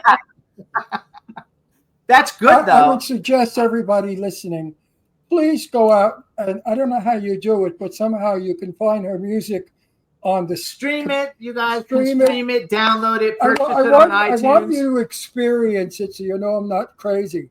And just close your eyes and do this while Melba's singing. And you will swing and sway and have a good time. And you can also go to YouTube, you guys. If you plug in Melba Moore, all her music videos from all time come up. They're all up there. You can put them in a playlist and just play them one after another. That's what I did while I was working this week, listening to everything because I think it's fantastic. And for you out there that don't really know what we're talking about, right now on our show, we have one of the most important people in music, one of the greatest people of the 80s, of R&B. She's up there with, I don't care who's the biggest R&B. They think what's her name? Patti LaBelle. No, do not mention her name. What do you mean? You said who's the greatest? Patti LaBelle. Patti LaBelle doesn't come under any kind of a title. Patti LaBelle. I think Patti has a one by herself. I think. Oh yeah, he does think that she goes by herself, but I think there's a lot of great R&B singers. And I can't think of one. I like all of them. Boys to Men, SWV. LaBarge. Silk. Wait, he likes DeBarge. DeBarge. Yes. Oh, this love and be waiting So for how many you. duets have you done? Like that you besides Freddie Jackson, did you duet with a lot of other people? Not a lot, no. Just actually only just one. I can't think of his name right now, but no, because I haven't done a lot of duets. No. That would be a fun thing though for you to do now, in the 2025s, to find another great artist from your era and you guys do a duet for for your fans like us. You know what I want to do? Since you mentioned that, you remember the duet that Natalie Cole did with her father, Nat? Yes. Yeah. Do that kind of Unforgettable. I want to do something like that. But you know what I want to do? I want to get the permission to do Airmail Special with Miss Ella Fitzgerald. And her wow. You know? Ella Fitzgerald. Woo! That would be phenomenal. Woo, right? Yeah, that would be woo. And they would let you do it in a heartbeat. They would let you do it. Now, Ella is from my day. And yeah, but when Ella is by herself, too. Yes. What'd she say? Go ahead, just go. When Ella sang, people stopped talking. Right. I saw it at the Copacabana. You saw her at the Copa? She sang at the Copa way back in maybe 51, 52. Yeah. No, I was too young. 58 maybe. I don't know. That's an intimate place too, so you're close to the artist. And people were clanging glasses and noisy, and Ella stopped. The house went quiet. Ella sang. When the Supremes came to the Copa, I used to go to nightclubs all the time. I lived in New York. I went to the Copa to see the Supremes. And Diana Ross was this far from me. And suddenly a black man comes and sits in a chair next to me. And with the spotlights, I couldn't see his face. I just saw that he was a black man. And I thought, geez, that's rude of him. This is a private table. Who the hell does he think he is? When the lights opened up, it was Sammy Davis Jr. He wanted to be closer to Diana Ross. I'm glad you didn't cuss him out because he was somebody. Yeah, he was somebody. So I looked at him and I said, you have some nerve. And then I started laughing. I said, oh, I'm sorry. I said, get the hell out of here. I said, what are you drinking, Sammy? That's a great story. That's my experience. Now I had a bad experience with Diana. Miss Ross? Diana Ross. Not a nice girl. Oh. Not nice. There's a gay bar on 58th Street called the Townhouse. Very elegant, upscale gay bar. Packed with very elegant gay men in suits. And Diana Ross was eating in the restaurant across the street. And the word got out. And all the gays heard it, and they went nuts. Oh, my God, Diana Ross is across the street. So the bar emptied out, 300 people. And all the queens are running across the street. Ah, I'm going to kill myself. You know how girls get. And Diana Ross. No, girl, I don't get that way. Good for you. Diana Ross came out of the restaurant and told the cops, hold them back. Please hold them back. And she got in her car. Gay people made Diana Ross. Not nice, Diana, if you remember that. Maybe she was just having a bad day. I don't give a shit. Julie Andrews came out of the theater after doing Victor Victoria, and I was on the greeting line wanting to get an autograph from Julie Andrews, and she turned to all of us and she said, please forgive me, but I mustn't stay in the night air, and I can't sign your autographs. Forgive me. That's a lady. Diana Ross. That's the way to handle it. Yeah. How would you have handled it? If I was Miss Julie? I mean, Rose and Jane. With the sound of music. I would have sung to you. I love Melba, you must be a riot at parties. I am. I'm a riot. You're very young. You're about 19. Well, no, you don't have to lie. You just don't have to tell the truth. That's right. You have. That's right. No, he means personality-wise. Personality. He's like that too. People, he goes to a party. He's 85, but he's like a 50-year-old. He's not like an 85-year-old. If you and I were at a party, we could do the Lindy. Remember the Lindy? Yes, I do. The Lindy? Yes. We could do the Lindy and make everybody go. Yes. Huh? When people dance together, yes. So you guys know. Even if it was a Melba's- fast people song, they dance together. Yes. Yes. Um, We're going to meet and we're going to be friends, you and I. where do you actually live? Do you live in New York? New York City, yeah. New York City. Okay. You know what? If we're in New York and Cece is in New York at the same time, we'll get all the girls. We'll get the girls together. Please do. We'll even get time because you know why? We are family. There you go. And not only just brothers and sisters, what we're gonna have, but we'll be family. There you go. Not only would the publicity be fabulous, but the day would be fabulous. By the way, our girls. chat room says you're very charming and they love you. And of course. So you guys, listen. I First of all, don't have bad taste. follow Melba on Instagram, you guys. She's at Melba with the number 1 more on Instagram. Check out her most recent album is called Imagine. It came out in 2023. She's got the single Take Her Picture Down. She's going to be playing from Broadway. Melba Moore from Broadway with Love at Studio 54. It's Wednesday. 54 below now. 54 below. That's right. I'm an idiot. I read 54, and it's underneath where Studio. What's there now on top of it? The same place. It's a landmark now. Yeah. Okay, so it's at 54 below, you guys. It's a beautiful club. Oh, it's a beautiful It's Wednesday, club. July 9th and Thursday, July 10th. You can also get tickets at 54below.org. Yes, She's going to be performing some of her own songs. So you perform some of your Broadways. Do you miss being on Broadway? No, but I get to do these songs all the time. But I have some projects in the work that will take me back to theater, probably tour first, and hopefully off Broadway or Broadway. If it's kind of an intimate piece, I think I want to do off Broadway. But I do want to get more back into theater. Yeah, because you're amazing at it. Obviously, you don't win a Tony for nothing, and I think you have such a broad fan base. You know, of people. I probably can't talk about the Broadway show either. They'll throw us off. But they'll cut you off. They cut us off. No, they only cut you off if you play music or if you use the COVID word. That's the only times you get cut off. So What word? Never mind. Anyway, we went to Curly.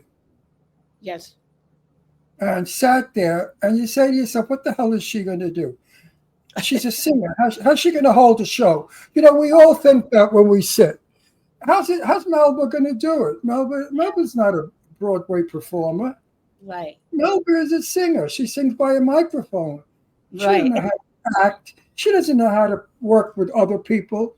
Right. Well, after the first act, I sat there saying, oh, here we go, Tony. I swear to you, when I left the theater, I said, this bitch doesn't win. I use my language. I said, but if this bitch doesn't win the Tony, I'm going to burn it down. Oh, no. I did say that. It means it means you liked my performance then. Yeah. It was fabulous. Your performance was sweet, tender, loving, and wonderful, and gentle. Thank you. And actually, you delivered the character beautifully. You have a lot of movies too that your music has been in, and you've been in. Like you've even done cartoon animated. All Dogs Go to Heaven. That's an animated film. Oh. I was showing him Melba Moore. Like he gives a crap. Hi, pretty baby. One of my favorite movies of the 80s is a movie called Bad Boys, and you had a song in that, and Don't Go Away. And you know what? I'm going to do something. What? We're going to New York the 30th of what? I don't know when we're going. We didn't set it up yet. Sometime August. Your thing is July what? 9th and 10th. 9th and 10th. No. She's gonna do it again, right? You'll probably do it again at 50 because this is your more than you've done it a couple times at 54 below. Hopefully, I will be invited back and do it again. If they invite me back again, of course, I would absolutely say yes. Okay, perfect. Melba, why don't you bring it to Palm Springs to the Purple Room? That's what I'm thinking. That I created the show especially for 54 below, but that doesn't have to be the end of it. I think what I would like to do is bring together a production team and develop it into a little one-woman play with music, and then absolutely. If you bring it to the Purple Room, I guarantee you a full house, and it's a beautiful nightclub. Yes, it's beautiful. I would love to do that. I think that would be fabulous. I'll talk to somebody. Yeah, Yes. we'll see. We want to. And then you'll come to our house. I'll make you Italian food. I want to. I love Italian food. Good. I also want to give a shout out to Eileen Shapiro, who interviewed you recently. So Eileen is my publicist partner. We're business partners, and Yes. that's how we met you to come on the show. We want to thank Angelo Ellerby. Yes, thank you. He's booked some great people. Yep. They're both terrific. We want to wish you only the most fabulous things ever. We're so excited that you came on. We're very happy that you came on. I'm so happy that you're still putting new music out there. You're still performing. You're having like the icing on an incredibly fabulous career. We listen to your music all the time. The Purple Room is closed now for the summer, so it would be a winter booking. Yeah, it's too hot here in the summer to go anywhere. You'll be packed. I mean, you'll definitely sell out. There's no question about it. Well, I hope that happens. I'd love to do that. I think it's like a 350-person room. Oh, that's perfect. Yeah, it's a perfect, nice setting. It's not too big, intimate, not too small. Yeah. So let me ask you a question. And I don't want any left. commission either. We have like 3 minutes left. So like you've performed with everybody and you know everybody on the planet. Just a big hug and a kiss. Let's say you're going to go and on tour with 2 or 3 other like great artists. Who would you want to go with? And they could be living or dead. Like if you were going to get to go on, and this is a hypothetical, it's not a real thing, but let's say you were going to go on a little mini tour and you could pick 2 or 3 of any performers on the planet. My mind doesn't think like that. It's really hard to try to come up with that in 2 seconds. And the other thing is my mind is on what is getting ready to happen. We're starting to go on tour with several different artists. I'm trying to think. Shirley Murdoch, the Jones Girls, Gene Carr. There's a bunch of different people that are being put together. So my mind is there. I can't go way back there right now and remember. That's fine. It's funny that I don't know who the Jones Girls are. I looked them up. I'm going to go listen for them as soon as we get there. They had a song called "You Gonna Make Me Love Somebody Else If You Keep On Treating Me the Way You Do." You know, good R&B music. It would be like that. That was in R&B too. But a lot of other things are being put together for me. Richard J. Alexander, who invited me to be the first Black woman to play the role of Fantine in Les Miserables, is thinking about some things. With Norm Lewis, who did the Phantom of the Opera. Fabulous. Yeah, so there's some things in the works that I think will bring me back into real quality theater. I love it, and I hope it all comes through, and it's terrific. I love Shirley Murdoch, so she's just fabulous. So everything is good. We want to thank you for coming on the show. We want to thank everybody for hooking up. We want to thank the chat room because they're all like in amazement and they're having a great time. Good luck with everything. We'll be in touch, and definitely check out the Purple Room for when you start putting the tour together. Yes, thank you. I know the owner. You're the owner? No, he knows the owner. You know the owner. Yeah, so we might be able to help you get you in there a little bit. I will accept that. I will receive that. Well, you know what I tell them? You like your club? You got fire insurance? Oh, you sound like a real Italian. Yeah. He's a real Italian. You hire Melba or else. You might threaten to ride by in a convertible and play that nasty rap music. I love it. So Melba, thank you so much. Best of luck with everything. I'm going to go stream you some new music right now. Thank you so much. God bless you guys. Looking forward to meeting you. Thank you so much. To meeting you. All right. Bye-bye. Thank you. Thank Bye-bye. you. What a great interview, you guys. Melba Moore's fabulous. You guys check out her new song, Take Her Picture Down. Her album is Imagine. She's got a dance song. I didn't write it down. Chat room, thanks for all the great remarks. If you like R&B, she's one of the R&B queens. Oh, absolutely, you guys. And again, she's playing at 54 Below. It's Melba Moore from Broadway with Love. It's Wednesday, July 9th, Thursday, July 10th. You can get tickets at 54below.org. So I think you guys should all check it out. And again, thank you, Angelo Ellerby, for helping set this up, and Eileen Shapiro. We're very happy to have had Melba Moore on the show, and we want to thank Genoveva Rossi also. So that's it, everybody. We're done for today, and we'll see you next week. Thank you for tuning in. Bye-bye. Bye-bye, everybody. This is MC Alfred. I'm just chilling in the style, sitting down and designing. Where every man in my thinking, what are we gonna be wearing? Yo, I'm a Liverpool MC. you can't test me. Big up the girls inside the party. Let's get down to crazy Jimmy. Big up myself and known as Alfie, the one and only, the Turkish MC. Always love the clothes of Jimmy. British punk, yo, wanna be Jimmy Star, new celebrity. We'll take you out.